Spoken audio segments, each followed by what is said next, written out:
Alrighty, folks, we had a significant drop in rates on Friday. The 2-year note went down 25 basis points. The 10-year note went down 18. But I don't care about any of that. I want to know what happened to mortgage rates. I want to know what happened to the real estate market over the weekend. And we're going to talk to Matt, the mortgage guy. Buddy, how you doing? Normally we talk on Wednesdays, but we had a lot of fireworks on Friday, and I wanted to see what's going on in mortgage. What say you? Yeah. So if anybody missed it, jobs report had a huge miss, huge revision. And I won't go into all the details, but just know when that happens, that's a good thing for mortgage interest rates. So mortgage interest rates, what people truly care about, came down. And I've talked about it here, and I've talked about it, on my channel, 6.75 to 7%, that range. We've stayed in that range for the better part of 5 or 6 months, for the better part of 2025, honestly. Yeah, I was going to say we've been in that range for roughly 2 years, right? There's been a couple of moments where we dipped and not, but yeah, when we look at, or at least when I look at year-on-year numbers, we've been in such a tight band forever. Right. And so, using mortgage news dailies, kind of nationwide 30-year average, keep in mind your situation might be different, your credit, your loan program. But just using that as the direction of rates, we're right at the bottom end of that 6.75-ish, 6.78 maybe, up until the middle of last week. End of last week, we get a big, dive down. I think 6.63 is where it might have ended the week. And so, rates are coming down, and a lot of people think that, because of these missed job numbers, these huge revisions, alarm bells kind of sounding that maybe the job market's not as good as we all have thought and had been reported. That's going to have downward pressure on interest rates. So that's something for buyers to get excited about. It's not everything, but a quarter in rate based on, your loan size and what you buy might be $100 a month, and $100 a month for a lot of people is helpful. Well, I think there's a general opinion that this will restart a cutting cycle. I actually think it will be more accelerated, but even if you take my aggressive stance, which, oh, by the way, flipped, right? I went from having 0 cuts in 25 to 50 basis points in September. And I also want to be very clear, as of this morning, the Fed Watch tool has 0% chance of 50. So I am way out over my skis, which frankly is where I'm comfortable being. Because I think anytime you stay, with everybody else, you don't learn anything. So I think these were so bad. And Goldman Sachs tells us that there's more bad news coming in September with more revisions. So I think this is the start of a restarting of the cycle. I think they're going to come out big like they did last September and make up. And, given the 2-year reaction, the 2-year dropped a quarter in a single day, right? You look at the chart, it's just like, oof. I say, wow, that was fast. Yeah. And I agree with you. Sorry to cut you off, but yeah, this is going to be the beginning of a rate cutting cycle for the Fed, and 30-year mortgage rates are going to trail and follow that. Well, let's be careful with that, because again, the last year when the Fed cut 100, mortgage rates went up. So we should at least acknowledge that it's not a guarantee. Not a guarantee that mortgage rates follow. Right. But I think a long enough time horizon, those things are going to rhyme. Well, I think the difference this time is I think there was a general agreement by lots of folks that last time was politically motivated, at least at some level. And now what we're looking at is an economy, that according to Mark Zandi is on the cusp of a recession. And typically speaking, Fed cuts in or near a recession, mortgage rates fall. I mean, if you look back at 50 years of history. So I don't think it's unreasonable to assume rates are going to fall. I just want to acknowledge it's not a guarantee. Right. Not a guarantee. But yeah, to your point on that Fed Watch tool, for anybody who doesn't know what that is, it's, the betting market on what percent chance is the Fed going to cut 25 basis points, on what percent chance are they going to stay the same. September went from not likely that they're cutting to 86% chance. 86. I saw this morning. Yeah. And then October, another high likelihood that we get a second cut. So 2 cuts in a row. We're up to 40% chance that we get a third cut in December. Wow. And if you rewind a week or two, like you said, like some people, Zuber, 0 cuts for 25. We're just, in a holding pattern. Now all of a sudden 3 is on the table. I think, you're going out on a limb and saying 50 basis points in September. I think that by the time this all shakes out and the data comes out, that we'll go bang, bang, bang, and 25 basis points over the next 3 meetings, which is September, October, December. And so we'll have 3 rate cuts. Yeah, I think that's what the betting market's saying. Yeah, I think there's a good chance we get 75. I'm just in the camp that they're going to come out and say July was a mistake, and here's your 50. But let's bring Carlos into the show. Carlos is sitting back in the studio. How you doing, Carlos? I'm doing great. Can you guys hear me well? Yeah, we hear you just fine. Thank you for that, buddy. Yep. Matt, let's go back to you real quick. I wanted to hear what did real estate agents, buyers talk about this weekend? Again, we got a big rate drop, probably brings some people off the sidelines. Just curious what some conversations were over the weekend. Yeah, I always love to get feedback, and I've got a new idea. I'm going to try this out over the next few weekends. I'm going to have like a unofficial survey where I'm going to ask the same 3 or 4 questions to every single agent I encounter. And thinking about it, Mike, like I'm going to hold on to that stuff for historical, right? Like there you go. Yeah. Have notes over a decade of what, agents out in the wild were saying. But this weekend, I don't think it has anything to do with rates, because I don't think that stuff affects, the average consumer that quickly. But busy open houses, busier than we've seen in weeks or months. And I'm just asking agents, what are you seeing? Like, what are your clients that you're talking to? Because that's always, in my opinion, better than any data on a page. Right. Matt personally is having conversations. Patty, the real estate agent, is having conversations. What are the people on the other side saying? Mm-hmm. A lot of them are back from vacation. That was like the consensus. I heard that over and over again. You know what? I've got 3 or 4 buyers. They hadn't done anything in the last few weeks. They hadn't even been out to look at stuff. They went to Arizona. They went to Costa Rica. They've been on vacation, right? And so I'm interested to see. It felt really slow for a lot of the real estate agents I talked to all of July. August feels different in their words.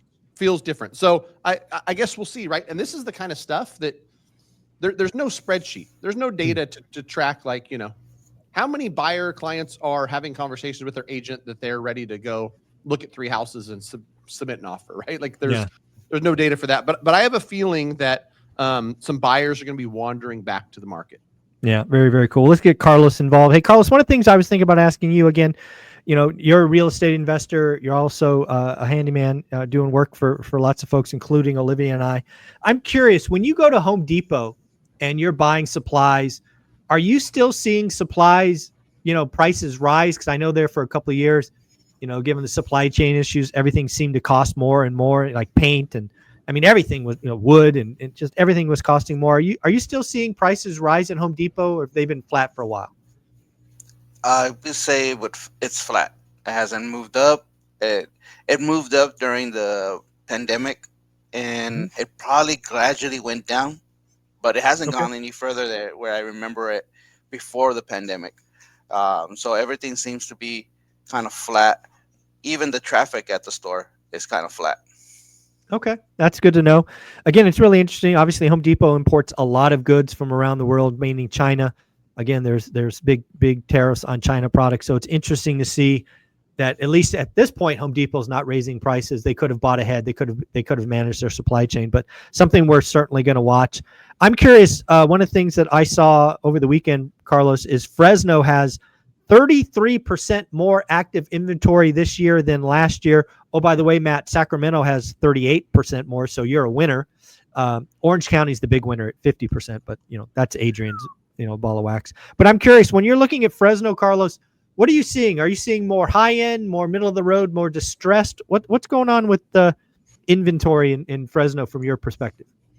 Besides the flippers, I'm going to say that I'm seeing a lot of fixer uppers, and just houses just on the market that still require updating, that require attention. A lot of stuff that are just patched up and being shipped to sell. Other than that, nothing really stands out unless you get out in the further 500, 600 price range. Yeah, it's really funny. I'm seeing the same thing in Fresno. There was a time where all this I'll call it well-used inventory would be snapped up by flippers. That's not happening anymore. But some of these prices I'm seeing on this, what I'll call junk, the kindest word I could say for it, it's so overpriced, man. They're putting 2022 prices on junk.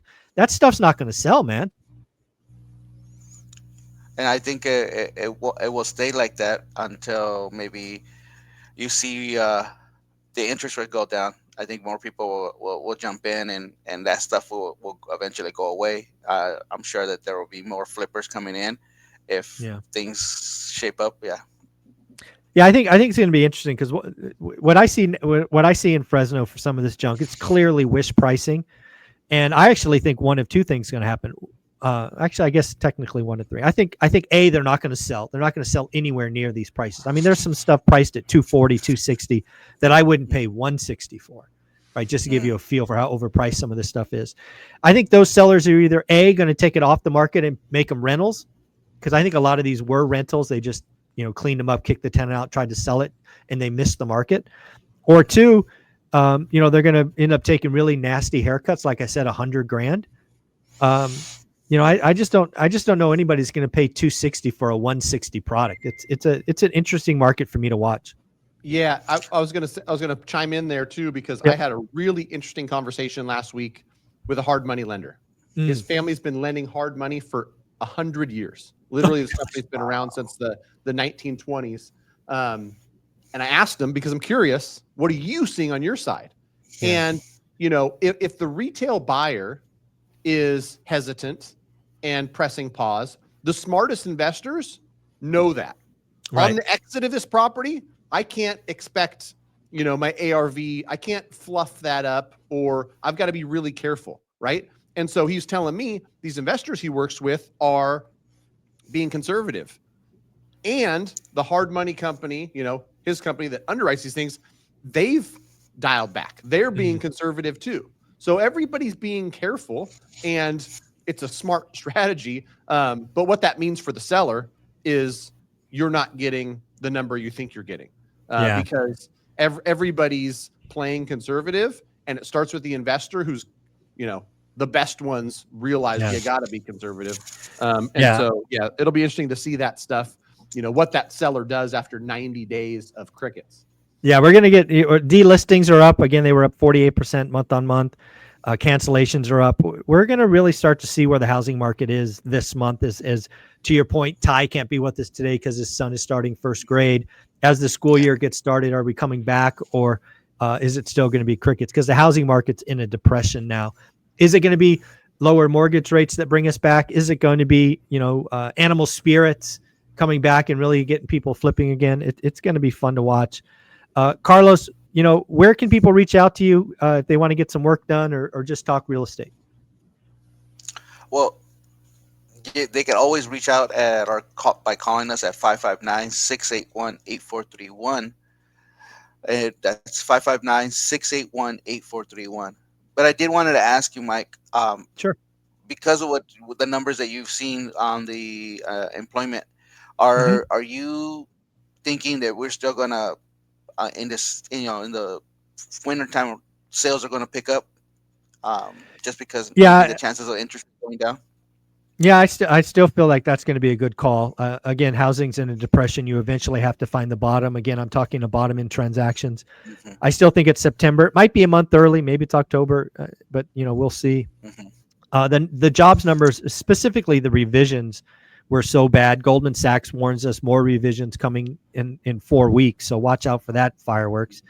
I now think we're going to get rate cuts. We're going to get a series of rate cuts. I do think these rate cuts in or near a recession will have mortgage rates go down, unlike last year where mortgage rates went up.